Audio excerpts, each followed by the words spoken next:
আসসালামু আলাইকুম ওয়া রাহমাতুল্লাহি ওয়া বারাকাতুহু। আলহামদুলিল্লাহ, আমরা পবিত্র মক্কা শরীফ ছেড়ে মদিনা শরীফের পথে এসেছি। এখন আমরা পৌঁছে এসেছি সেই ঐতিহাসিক বদর যুদ্ধ যেখানে ঘটেছিল, বদরের মাঠ। এবং সামনে যে মসজিদটা দেখা যাচ্ছে, এই হলো সেই মসজিদ আরিশ।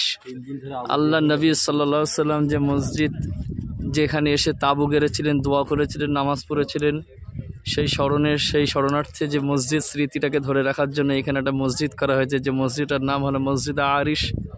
এবং ঠিক তার পিছনেই দেখুন এই সেই গাদ্দার, এই সেই জানোয়ার, বড় কাফির, যে আল্লাহ নবী সাল্লাল্লাহু আলাইহি সাল্লামকে প্রচণ্ড কষ্ট দিয়েছিলেন, যার অত্যাচারে অতিষ্ঠ হয়ে আল্লাহ নবী সাল্লাল্লাহু আলাইহি সাল্লাম পবিত্র জন্মভূমি মক্কা শহরকে ছেড়ে মদিনায় হিজরত করেছিলেন।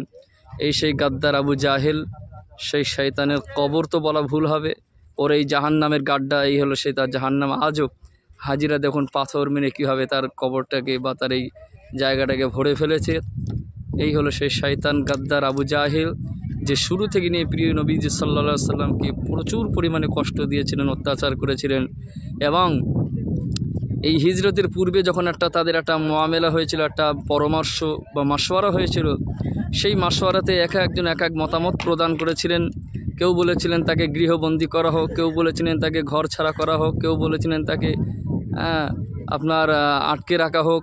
কিন্তু সমস্ত কাফেরদের ভিতরে এই সেই গাদ্দার কাফের যে বলেছিল, না, এমন করলে হবে না, মুহাম্মদকে পুরো দুনিয়া থেকে সরিয়ে ফেলতে হবে। এবং শুধু কোনো গোত্র একা তাকে মারলে হবে না, বরং তাকে মারতে গেলে প্রতিটা গোত্রের ভিতর থেকে এক একটা জওয়ান ও যুবক তারা যাতে আগিয়ে আসে এবং তারা সকলে মিলিতভাবে মুহাম্মদকে হত্যা করে।